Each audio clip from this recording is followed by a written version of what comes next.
ब्राह्मण जागो, जागो ब्राह्मण जागो।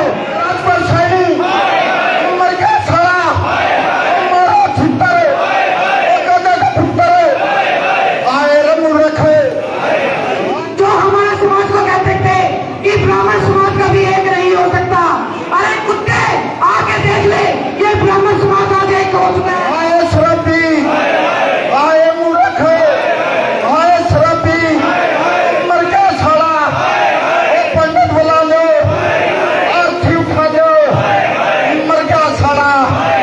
एक लाख रुपए बिल्कुल सही है। जो काला मुंह करेगा इसका, चाहे कोई भी जाति का हो, जो किसी जाति के बारे में, हाँ, उसको 1 लाख रुपए दिया जाएगा। ये पंचायत के माध्यम से कहती हूँ, मुझे पैसा नहीं, इस बहन को इजाजत दो, अकेली जाके स्टेज पे मुंह काला करके मैं आऊंगी।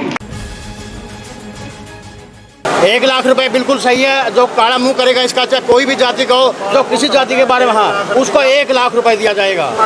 अपनी नई कमाई से 1 लाख रुपए दूंगा। जो इस प्रकार ऐसे जो कुत्ता जो ये जो राजकुमार ऐसी बात बयान जो है करने वाला है ब्राह्मण समाज के बारे में, किसी भी जाति के बारे में हो, हमें किसी भी जाति के बारे में कोई भी बुरा नहीं करना चाहिए, हमें प्यार से रहना चाहिए। और एक ब्राह्मण जाति ऐसे जो सारे समाज को प्यार से लेकर के चलने वाली है। हमारे ब्राह्मणों के पास तो इतने मंदिर हैं, जब हम लोग ये कहते हैं कि जन्म, ये बताओ अगर हमारे अंदर इतनी ताकत बच्चा जन्म लेता है तो अब ब्राह्मण को क्यों बुलाया जाता है?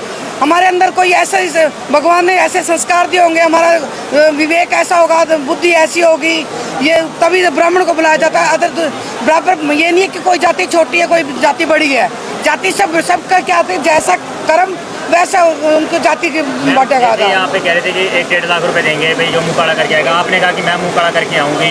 ऐसे जी ना मैं पैसा लूंगी अपने समाज के लिए, अपने समाज के लिए। अगर मुझे गोली भी खानी पड़ी छत्री बिरादरी के लिए, जो बंदा एक कल उसने जाटों के खिलाफ जहर उगला था, आज वो ब्राह्मण के और राजपूतों के लिए उगल रहा है, तो ऐसा इंसान इस देश में क्या, इस धरती पे रहने लायक नहीं है। अगर उसके लिए मेरे को आगे आना पड़ा तो मैं अपने बलिदान देने के लिए तैयार हूँ, और उसका मुंह काला करने के लिए भी मैं तैयार हूँ।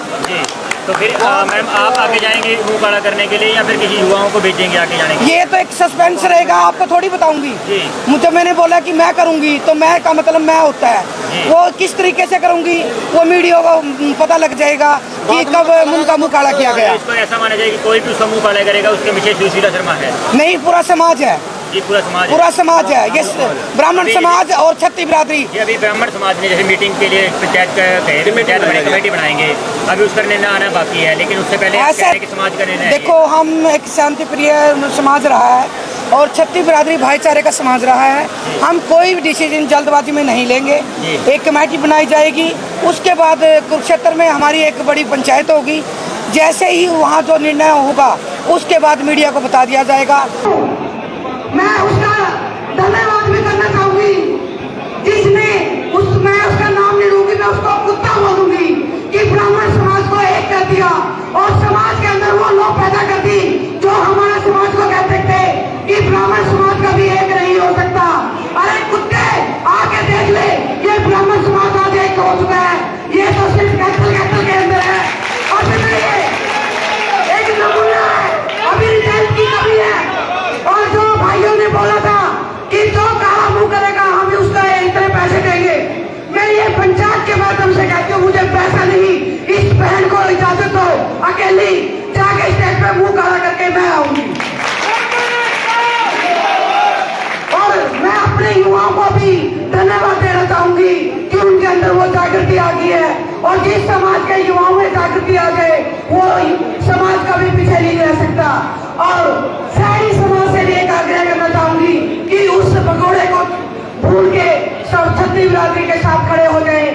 एक अभी व्हाट्सएप पे उसने किसी महिला के साथ एक पोस्ट बात करते हुए डाली हुई है। मैं मीडिया को कहूंगी कि आप सच्चाई की क्यों नहीं दिखाते, जो वो छत्री बिरादरी में जहर घोलने का काम कर रहा है। उस वीडियो के अंदर वो बोल रहा है कि काली भेड़ वो किसको बोल रहा है? वो ऐसी समाज को काली भेड़ बोल रहा है। ये मीडिया चुप क्यों है? ये मीडिया चुप क्यों है? जब ब्राह्मण अपने हाथ में पैसा उठा लेगा तब बोलेगी क्या ये मीडिया, तब उठाएगी क्या ये सरकार? क्यों नहीं उसके ऊपर पाबंदी लगाई जाती, क्यों नहीं उसको रोका जाता? ये ब्राह्मण समाज कमजोर नहीं है। जब इसके हाथ में प्रसाद आएगा उसके अंदर ये ललकार है पूरे ब्राह्मण समाज की कि आजा तेरे को जहां भी तू रास्ता दे। असल में तो तू अपने घर से भी नहीं निकल सकता। गलती हमारे से एक हुई थी जब इसने जाटों के खिलाफ बोला था।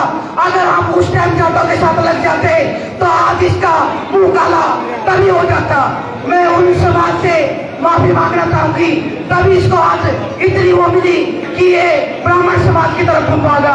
ब्राह्मण समाज इतना कमजोर नहीं है जो छत्तीस समाज को ज्ञान का ज्ञाता रहा है और जिसके कंठ में सरस्वती है वो ब्राह्मण समाज कमजोर नहीं है। जागो ब्राह्मण जागो, जागो ब्राह्मण जागो। जय ब्राह्मण परशुराम जी की। बोला भगवान परशुराम की। हाँ भाई, मजा नहीं आया इस बात का। हम तो बिजली बोर्ड में जो यूनियन बोलने करे था, जितनी भी सरकार आई उनको ललकारा। जो यूनियन बोलने था उनमें सरकारें भटकाई थी। मेरी आप सभी भाइयों से, बुजुर्गों से, नौजवान साथियों से पूर्ण प्रार्थना है, जिसका एक हाथ खड़ा करो, जिसके दोनों हाथ है दोनों हाथ खड़े करो और आवाज इतनी ऊंची आवाज से करना ताकि यहाँ के प्रशासन को भी पता लगे। ब्राह्मण धर्मशाला में ब्राह्मणों के, बुजुर्गों के, नौजवान साथियों की आज एक मीटिंग हो रही है। बोला भगवान परशुराम की, बोला भगवान परशुराम की। ब्राह्मण एकता जिंदाबाद, साडा एकता जिंदाबाद, राजपाल सैनी मुर्दाबाद, मारो छित्तर मुर्दाबाद, राजपाल सैनी मुर्दाबाद। हाय हाय हाय हाय, राजपाल सैनी मर गया सारा, मारो छित्तर, गदा का पुत्र, आए रमू रखे, आए शराबी, आए मूर्ख, आए शराबी, मर गया साला।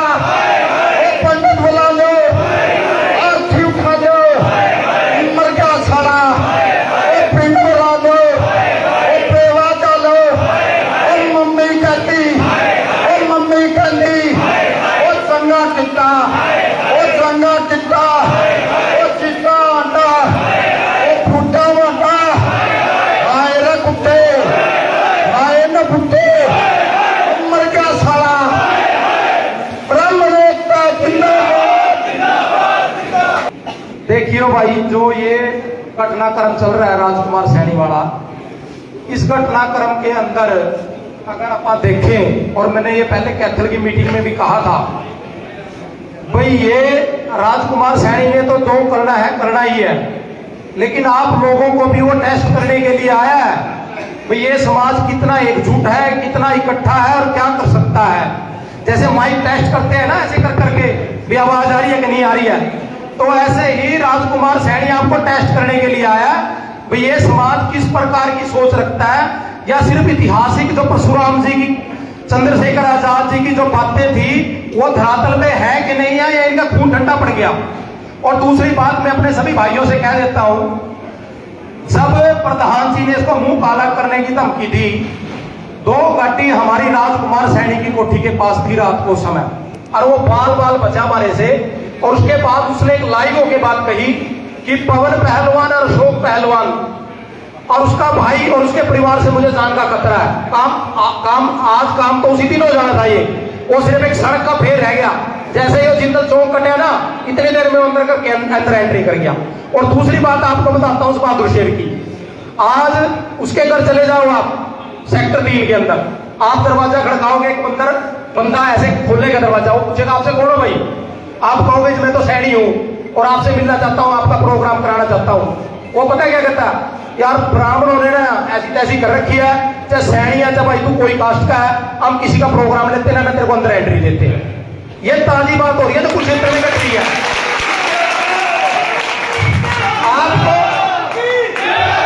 आपको बहुत सी चीजें नहीं पता है कि अपन आपस में बातचीत नहीं करते। और दूसरी बात ये, जितने भी मैं प्रधान जी को भी बोलता हूं और यहां भी सभा में बोलता हूं, जो जैसे साइंस का टीचर होता है वो साइंस सब्जेक्ट पढ़ाता है, मैथ वाला मैथ पढ़ाता है, जो हमारी धर्मशालाएं है ना, ये धर्मशालाएं हैं धार्मिक गतिविधि के लिए, क्योंकि यहाँ जो कमरे आते हैं, जो डोनेशन आता है, वो हमारी मृत आत्माओं की उसके लिए आता है दान। भाई मैं अपने दादाजी की उसमें यहाँ कोई जन्मदिन के लिए, मैरिज एनिवर्सरी के लिए कोई दान नहीं करता, और इनका काम है धार्मिक चीजों को आगे बढ़ाना। जिस प्रकार से चंद्रशेखर रावण एक सामाजिक नेता चुना, उन्होंने धार्मिक नेता नहीं चुना, वो सामाजिक नेता चुना। उसके बाद उसने ये घटनाक्रम ऐसे करा, सारे सूत्र में चले गए। जहां इलेक्शन होगा, जहां हर साल इलेक्शन हो या 3 साल के बाद इलेक्शन हो, वहां जो समाज होगा वो कई पार्टियों में बनेगा ही बनेगा, चाहे कुरुक्षेत्र की धर्मशाला हो चाहे कैथल की धर्मशाला हो। तो इसलिए आप सामाजिक रूप से एक बनो, क्योंकि धर्मशालाओं का काम है आपको भोजन प्रोवाइड कराना, आपके लिए जगह की व्यवस्था कराना, आपके लिए स्थान को करवाना। लेकिन अगर आप ये सोचो कि धर्मशालाएं आपकी लड़ाई लड़ेंगी, ऐसा मत सोचो। इसके लिए आपको एक समाज का नेता चुनना पड़ेगा, उसके पीछे चलना पड़ेगा। क्योंकि चंद्रशेखर आजाद के यहाँ अगर इलेक्शन होता ना, हर साल चंद्रशेखर रावण के यहाँ इलेक्शन होता तो उसके जो जमार कास्ट है उसमें से 10 पार्टी बन जाती है। अब तक उन्होंने सर्वे सर्वा मान दिया उसको, बोला भाई तू आगे चल, हम तेरे पीछे खड़े हैं। तो धार्मिक जो संस्थाएं हैं इनको अपना काम करने दो और सामाजिक रूप से एक पढ़ो। जब जाके ये तो उसने सिर्फ टेस्ट किया है, और आगे पता नहीं कौन कौन सी कास्ट आपको टेस्ट करने के लिए आएगी, कौन कौन सी आपको क्या क्या कहने के लिए आएगी। ये तो सिर्फ हल्का सा टेस्ट किया उसने। और दूसरी बात यह है, ये आपको आश्वासन हम देते हैं कुरुक्षेत्र की तरफ से, जो कुछ है आप लोगों के आशीर्वाद से हमारे पास, और जो कुछ है भगवान परशुराम जी के आशीर्वाद से है। 2 गाड़ी उसके घर का दिन 24 घंटे के लिए उसके घर के आसपास घूम रही है, और वो बंदा हमारे को मिल नहीं रहा। मतलब जैसे मोनू भाई ने कहा, एक भाई और युवा साथी था, भाई मेरे को टाइम दो भाई, आप लोगों को ये करने की जरूरत नहीं है। मेरे साथ जो लड़के रहते हैं 10-10 के करीब उनके पास केस है, 302 में भी बेल पे है वो। आप लोगों को अपने हाथ खराब करने की जरूरत नहीं है, ये भाई अपने आप निमेट लेंगे। आप तो सिर्फ अपना आशीर्वाद, आप लोग अपना आशीर्वाद रखो, अल्लाह से ही रखो, और ये कहते हो बस मन से वही मन फंस हो जाएगा, तो हम आपके साथ हैं।